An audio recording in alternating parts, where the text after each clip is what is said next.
warahmatullahi wabarakatuh. Hello everyone, I am Dewi Nurul Syipa from class 4A, English Education Department, Sunan Gunung, Djati, Bandung. In this video, I'm going to explain the material about characteristics of young learners and how children learn. But before we begin to discussing about the topic, here I have a question to all of you.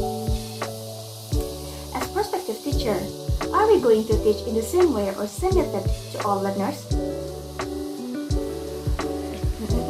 Of course not, because there are many various of methods that we can use to teach. We as a teacher, we need to be very careful in teaching. We need to use the right method that can suit student needs. Talking about learners, there are several experts who have statements about the type of learners. One of them is Djati and Willis, 2005, who has statement that there are two types of young learners. For the first one is TEYL, teaching English to very young learners. It consists of children under 7 years old. And the second one is TEYL, teaching English to young learners, and it consists of the children from age until 12. In addition, there are also other experts, Pinter 2006, who has statement about the type of learners. There are two types of learners according to Pinter. For the first one is older learners. Older learners is the children at senior and junior high school. And the second one is adult learners.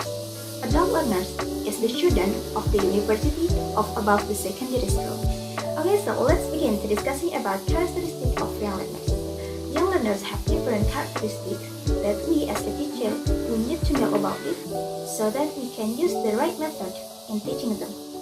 So for the first one, young learners can sit still for a long time.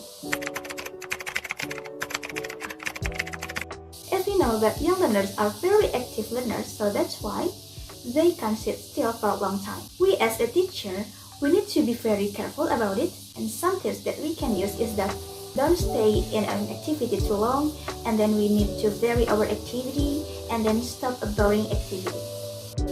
For the second one, young learners is kinesthetic learners.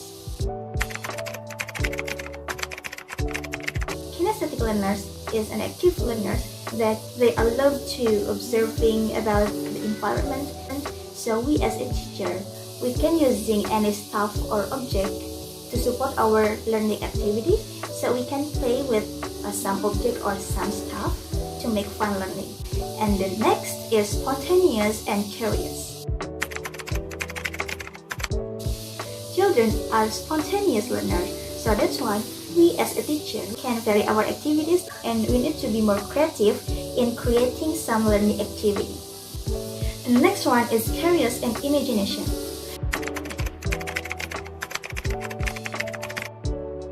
As we know, that children are the learners who enjoy the fantasy, who enjoy movement, and enjoy about imagination. So that's why we as a teacher, we need to provide things, we need to provide the material that can support their imagination. And one way for us to teach them is that with storytelling. Next, children have short attention. So we as a teacher, we need to keep their attention, for example, by using big gestures, with using hands, eyes, or maybe we can vary our voice. We can be a man, we can be an animal, we can be a grandmother. We can vary our voice to keep their attention. And then we can also using a play games. We can using a games for learning. For example, game Simon Says. Simon says, touch your nose. Simon says, touch your cheek. Simon says, touch your eyes. For example, like that. Next, students are egocentric learners. Yeah, as we know, that young learners, they are more concerned about themselves than others. So that's why we as a teacher, we can combine the activity. We can make a group. It consists with several students in that group, so that they can learn about how to learn together with their friends. Okay, so let's move to the next material. Besides the characteristic that I have mentioned before, there are also several types of learners in learning activity in the class. For the first one is active learner. Active learners is a student who respond quickly and actively participate in learning activity. And the second one is passive learners. Passive learners is a student who do not respond and who do not participate in learning activity. And the third one is fast learners. Fast learners is a student who can understand, who can know the material quickly. And the last one is slow learners. Slow learners is the learners who are slow in understanding the material. Okay, maybe some of you have the question, how to deal with them? One way to deal with them is that we as a teacher, we can combine our learning methods and we can combine our learning activity. For example, give everyone equal chance to speak up. And we as a teacher, we can walk around the class so that the student can get our attention.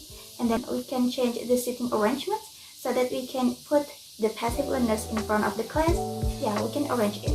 And also, we can give the motivation and we can mention the names of the passive and the slow learners while we are explaining about something.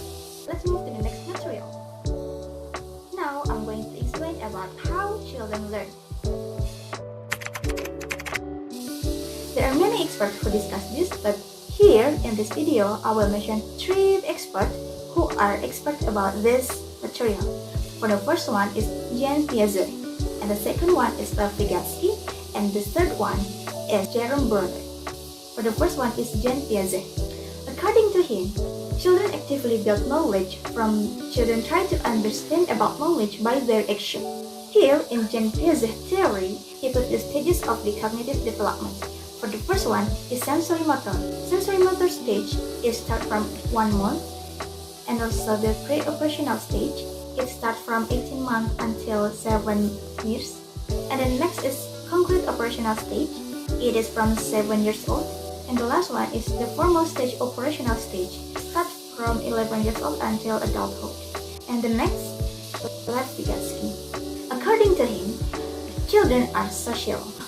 Children learn through social interaction and social environment. And here, in this theory, the role of teacher is ZPD. It stands for Zone Proximal Development. Vygotsky theory is concerned with sociocultural theory. And the last one, Brunner. According to him, the method that can be used to teach the learners is that with scaffolding and routines. Now here I'm going to explain about the differences between Vygotsky and Brunner theory. Vygotsky emphasized the role of culture and social. Next is Piaget believed that the most important source of cognition is that from the children themselves. Piaget, cognitive development determines language use. Vygotsky states that direction determines language use, and Brunner agree with it. Here are some characteristics of young learners how they learn, such as subject-centered, motivated by external, they need punishment and they need a reward, and also rote learning. Okay everyone, maybe that's all from me. Thank you so much for your attention. Thank you, see you and bye-bye. Wassalamualaikum warahmatullahi wabarakatuh.